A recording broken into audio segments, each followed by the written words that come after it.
اعوذ باللہ من الشیطان الرجیم بسم اللہ الرحمن الرحیم قال اللہ تبارک و تعالی فی القرآن المجید والفرقان الحمید۔ کوہ طور پر جب حضرت سیدنا موسیٰ علیہ السلام پہنچے تو پروردگار عالم نے ایک درخت کے ذریعے اور وسیلے سے اپنے پیارے کلیم سے گفتگو فرمانا شروع فرما دی۔ باتیں کرتے کرتے اللہ پاک نے ارشاد فرمایا وما تلک بیمینک یا موسیٰ، اے موسیٰ علیہ السلام آپ کے دائیں ہاتھ میں کیا ہے؟ یہ محبت کی بات ہے، یہ پیار کی بات ہے کہ دوست جب کسی دوست کے گھر میں جاتا ہے تو ایک دوست اپنے دوسرے دوست سے پوچھتا ہے کیا کر رہے ہو، حالانکہ اپنی آنکھوں سے دیکھ رہا ہے کہ میرا دوست بیٹھا ہے یا مطالعہ کر رہا ہے یا کھانا کھا رہا ہے یا گھر میں کوئی اور کام کر رہا ہے، تو پھر بھی یہ انسانی فطرت کا تقاضا ہے کہ پوچھا جاتا ہے کہ کیا ہو رہا ہے۔ تو یہ محبت کی بات ہے، یہ پیار کی بات ہے۔ تو جناب موسیٰ علیہ السلام سے اللہ پاک نے ارشاد فرمایا وما تلک بیمینک یا موسیٰ، اے پیارے موسیٰ یہ جو آپ کے ہاتھ میں یہ ہے یہ کیا ہے؟ اب خدا تعالیٰ چاہتا تھا کہ جہاں موسیٰ علیہ السلام کے ساتھ دوسری باتیں ہو رہی ہیں وہاں موسیٰ علیہ السلام کے ڈنڈے کا بھی ذکر ہو جائے، سوٹے کا بھی ذکر ہو جائے۔ سوٹے کو نسبت تھی حضرت موسیٰ علیہ السلام کے ساتھ، اور یہ عصا مبارک جناب موسیٰ علیہ السلام کو ملا تھا حضرت شعیب علیہ السلام سے۔ جناب حضرت شعیب علیہ السلام نے موسیٰ علیہ السلام سے فرمایا کہ جو کمرے کے اندر چھوٹے پڑے ہوئے ہیں، عصا پڑے ہوئے ہیں، ان میں سے جو آپ کو پسند آتا ہے وہ لے لو۔ تو اس سے ایک بات یہ معلوم ہوئی کہ اپنے پاس سٹک رکھنا، چھوٹا رکھنا، یہ اللہ کے نبی کی سنت ہے، اور نبی پاک علیہ السلام بھی اپنے پاس عصا مبارک رکھا کرتے تھے۔ خطبہ دیتے وقت بھی، جمعۃ المبارک کا خطبہ دیتے وقت بھی ہاتھ میں سوٹا پکڑنا یہ نبی پاک علیہ السلام کی سنت ہے، کبھی پوری کر لیں گے۔ تو سوٹے کا ذکر ہو رہا ہے کوہ طور کے اوپر۔ اللہ تعالیٰ کی ذات کتنی اپنا مہربان ہے اور کتنی کرم نواز ہے کہ موسیٰ علیہ السلام کے ساتھ دوسری باتیں کرتے کرتے بیچ میں موسیٰ علیہ السلام کے سوٹے کا بھی ذکر آ گیا ہے۔ تو جناب موسیٰ نے آگے جواب دیا یا پروردگار عالم قال ہی عصای، یا اللہ یہ میرا عصا ہے، یا اللہ یہ میرا سوٹا ہے، اتوکا علیہا، یا اللہ میں جب تھک جاتا ہوں تو اس کے اوپر میں ٹیک لگاتا ہوں، اس کا میں سہارا لیتا ہوں۔ جب کھڑا ہوتا ہوں تھک جاتا ہوں تو پھر اس کے اوپر میں ٹیک لگاتا ہوں، یا چلتا چلتا تھک جاتا ہوں تو اس کو پکڑ کر میں سہارا لے لیتا ہوں۔ اتوکا علیہا، اس کے اوپر میں ٹیک لگاتا ہوں۔ اللہ پاک کی ذات نے آگے سے یہ نہیں فرمایا کہ اے پیارے موسیٰ میرے ہوتے ہوئے تم کسی اور چیز کا سہارا لے رہے ہو، وہ بھی سوٹے کا، نہ وہ سنتا ہے نہ وہ بولتا ہے نہ وہ اٹھتا ہے نہ وہ بیٹھتا ہے، جس کے اندر کوئی طاقت ہی نہیں ہے، تو اس کا سہارا تم لے رہے ہو۔ آگے سے خدا تعالیٰ نے یہ نہیں فرمایا کہ میرے سوا کوئی اور سہارا نہیں بن سکتا، اللہ پاک کی ذات نے آگے سے یہ نہیں فرمایا۔ اور دوسرا جواب حضرت موسیٰ علیہ السلام نے اللہ پاک کی ذات کی بارگاہ میں عرض کی وَأَحُشُّ بِهَا عَلَىٰ غَنَمِي، یا پروردگار عالم اس چھوٹے کے ساتھ میں درختوں سے پتے جھاڑتا ہوں اور اپنے بکریوں کو کھلاتا ہوں۔ یہ سوٹا میری بکریوں کی خوراک کا بھی سبب بنتا ہے۔ جب میری بکریاں بھوکی ہوتی ہیں، ان کو جب چارے کی ضرورت پڑتی ہے تو درختوں کو میں اس کی ٹانیوں کو سوٹا مارتا ہوں، پتے جھڑتے ہیں، نیچے گرتے ہیں، وہ اکٹھے کر کے میں اپنے بکریوں کو کھلاتا ہوں۔ وَلَيَ فِيهَا مَآرِبُ أُخْرَى، یا اللہ مجھے اس سوٹے کے اندر اور بھی بڑے فائدے ہیں۔ یہ میرا سوٹا ہے، یہ میرا عصا ہے، اس کے اندر مجھے اور بھی بہت سے فائدے ہیں۔ یہ ہے موسیٰ علیہ السلام کا سوٹا، یہ ہے موسیٰ علیہ السلام کا عصا۔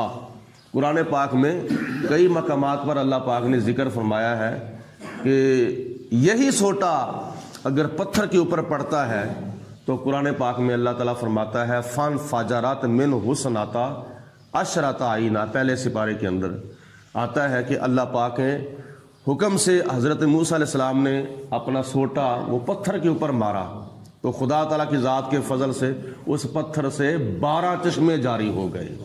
سوٹا ایک مارا تھا اور ایک مرتبہ مارا تھا تو 12 پانی کے چشمے جو تھے وہ جاری ہو گئے۔ قوم نے موسیٰ علیہ السلام سے مطالبہ کیا کہ اے موسیٰ علیہ السلام پانی نہیں ہے، ہمیں پانی کی ضرورت ہے۔ تو اللہ پاک کی بارگاہ میں عرض کی جناب موسیٰ علیہ السلام نے، یا اللہ قوم پانی مانگتی ہے، وَإِذِ اسْتَسْقَىٰ مُوسَىٰ لِقَوْمِهِ، اس وقت کو یاد کرو جب موسیٰ علیہ السلام نے اپنی قوم کے لیے اللہ تعالیٰ سے پانی مانگا تو خدا نے آگے سے فرمایا اضرب بعصاک الحجر، اپنا عصا پتھر کے اوپر مارو، فانفجرت منہ اثنتا عشرۃ عینا، پھر ایک مرتبہ مارا تو 12 چشمے جاری ہو گئے۔ 12 قبیلے تھے تو موسیٰ علیہ السلام نے دیکھا کہ اگر ایک چشمہ جاری ہوا تو یہ قوم آپس میں کہیں لڑنے نہ لگ جائے، تو موسیٰ علیہ السلام نے دل کے اندر ارادہ کیا کہ قوم کے قبیلے بھی 12 ہیں، چشمے بھی 12 ہی ہونے چاہیے۔ تو یہ ارادہ کر کے موسیٰ علیہ السلام نے ایک مرتبہ عصا مارا تو اللہ پاک نے 12 چشمے جاری کر دیے۔ معلوم یہ ہوا کہ خدا تعالیٰ اپنے پیاروں کے دل کے ارادے بھی پورے فرماتا ہے، اور یہی عصا اس وقت کام آیا کہ جب اللہ پاک نے راتوں رات حضرت موسیٰ علیہ السلام کو ہجرت کرنے کا حکم دے دیا کہ راتوں رات مصر سے نکل جاؤ۔ جب موسیٰ علیہ السلام 6 لاکھ بنی اسرائیلیوں کو ساتھ لے کر رات کے اندھیرے میں مصر سے نکلے، آگے دریائے نیل آ گیا، تو فرعون کو پتہ چلا کہ موسیٰ علیہ السلام تو اپنی قوم کو ساتھ لے کر راتوں رات یہاں سے نکل گئے ہیں، اس نے بھی اپنے فوجیں پیچھے دوڑا دیں، دیکھو ان کا پیچھا کرو، پکڑو ان کو، گرفتار کرو، کہاں جا رہے ہیں وہ بھاگ کر۔ آگے دریائے نیل آ گیا تو اللہ کی بارگاہ میں عرض کی یا پروردگار عالم یہاں تو کوئی پل بھی نہیں ہے، کوئی اور راستہ نہیں ہے دریائے نیل کراس کرنے کے لیے، تو خدا تعالیٰ نے فرمایا کہ اپنا عصا پانی کے اوپر مارو، دریائے نیل کے پانی پر مارو۔ جب موسیٰ علیہ السلام نے اپنا عصا اللہ کے حکم سے پانی کے اوپر مارا تو اس عصا کو مارنے کی برکت سے خدا تعالیٰ نے دریائے نیل کے اندر راستہ بنا دیا تھا۔ وہ جو پانی کی لہریں تھیں نا وہ ریت کے اندر متشکل ہو گئیں، تو موسیٰ علیہ السلام بھی گزر گئے اور موسیٰ علیہ السلام کی قوم، آپ کا کلمہ پڑھنے والے بھی دریائے نیل سے گزر گئے، پار چلے گئے، اور پیچھے سے آیا فرعون اور اس کی فوجیں، اس نے دیکھا کہ راستہ بنا ہوا ہے، وہ بھی بیچ میں چلا گیا۔ جب وہ چلا گیا تو اس کو راستہ ویسے نظر آ رہا تھا، اس کے لیے تھا نہیں، تھا کس کے لیے؟ موسیٰ علیہ السلام کے لیے اور آپ کی قوم کے لیے۔ تو فرعون اور فرعونی سارے کے سارے وَأَغْرَقْنَا آلَ فِرْعَوْنَ، ان کو اللہ تعالیٰ نے دریائے نیل کے اندر غرق کر دیا۔ یہ موسیٰ علیہ السلام کے سوٹے کی کرامتیں اللہ پاک نے قرآن پاک میں بیان فرمائی ہیں۔ تو خدا تعالیٰ کی ذات کی بارگاہ میں جب عرض کی وَلَيَ فِيهَا مَآرِبُ أُخْرَى، یا اللہ مجھے اس کے اندر اور بھی بڑے فائدے ہیں، تو اب خدا نے فرمایا قَالَ الْقِهَا یا موسیٰ، اے موسیٰ علیہ السلام اب یہ عصا زمین کے اوپر پھینک دو۔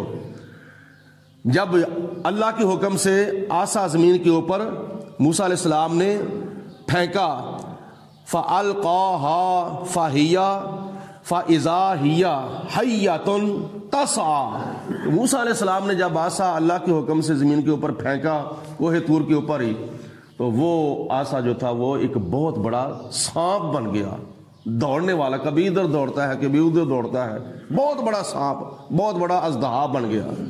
تو موسیٰ علیہ السلام یہ دیکھ کر حیرت زدہ ہو گئے، آپ متحیر ہو جاتے ہیں، متعجب ہو جاتے ہیں، یہ کیا معاملہ بن گیا، چھوٹا میرا بہت بڑا سانپ بن گیا ہے۔ قال خذ، اے موسیٰ علیہ السلام اس کو پکڑ لو، ما قال خذها، اس کو پکڑ لو، ولا تخف، اور ڈرو نہ، پریشان نہ ہو، ڈرو مت، خوف مت کرو، سنعیدها سیرتها الاولی، جب آپ کا ہاتھ اس سانپ کو لگے گا تو ہم اس کو پہلی شکل کے اندر لوٹا دیں گے، یعنی یہ پھر لکڑ کا آسا بن جائے گا۔ یہ موسیٰ علیہ السلام کے ڈنڈے کی کرامت ہے اور موسیٰ علیہ السلام کا معجزہ ہے۔ وہاں پھر ایسا کیوں ہوا تھا؟ اس لیے مفسرین فرماتے ہیں کہ ایک وقت ایسا آنا تھا، اللہ کے حکم سے یہی سوٹا لے کر حضرت موسیٰ علیہ السلام نے فرعون کے جادوگروں کے مقابلے میں جانا تھا، تو وہاں اس کو زمین کے اوپر پھینکنے کا حکم ہونا تھا، تو اس وقت اسے سانپ بننا تھا۔ تو موسیٰ علیہ السلام اس وقت دیکھ کر کہیں گھبرا نہ جاتے، تو تجربے کے طور پر اللہ پاک کی ذات بابرکات نے فرمایا کہ ابھی سے یہ آسا زمین کے اوپر پھینکو، تاکہ اس وقت آپ کے دل کے اندر کسی قسم کا خوف پیدا نہ ہو، ڈر پیدا نہ ہو۔ وَضْمُمْ يَدَكَ إِلَىٰ جَنَاحِكَ، اے موسیٰ علیہ السلام اپنا ہاتھ اپنی بغل کے اندر رکھو۔ جب آپ اپنا ہاتھ بغل کے اندر رکھیں گے، تخرج بیضاء من غیر سوء آیۃ اخری، جب موسیٰ علیہ السلام نے اپنا ہاتھ مبارک بغل کے اندر رکھا تو باہر نکالا تو سورج کی نور کی طرح وہ ہاتھ چمک رہا تھا۔ یہ بھی اللہ پاک نے موسیٰ علیہ السلام کو آیۃ اخری، ایک اور نشانی، ایک اور علامت، ایک اور معجزہ عطا فرمایا تھا۔ یہ موسیٰ علیہ السلام کا ایک معجزہ تھا کہ آپ فرعون کے دربار میں جا کر یہ معجزہ بھی دکھا سکیں، اپنی نبوت کی حقانیت کے لیے، اپنے نبی ہونے کی دلیل ظاہر کرنے کے لیے یہ معجزہ بھی دکھا سکیں۔ ایک مرتبہ ہاتھ اپنا بغل میں ڈالتے تھے تو چمکتا تھا، دوسری مرتبہ ڈالتے تھے باہر نکالتے تھے پھر اسی طرح ہوتا تھا۔ یہ اللہ پاک نے اور معجزہ عطا فرمایا تھا۔ لِنُرِيَكَ مِنْ آیَاتِنَا الْكُبْرَى، ہم نے حضرت موسیٰ علیہ السلام کو یہ بڑی بڑی نشانیاں دکھائی تھیں، بڑے بڑے معجزات دکھائے تھے۔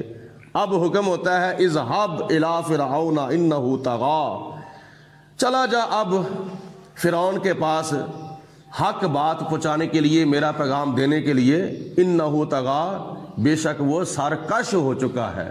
حالانکہ فرعون ہی نہیں گمراہ تھا بلکہ فرعون کی قوم بھی گمراہ ہو چکی تھی، تو یہاں صرف فرعون کا ذکر ہے۔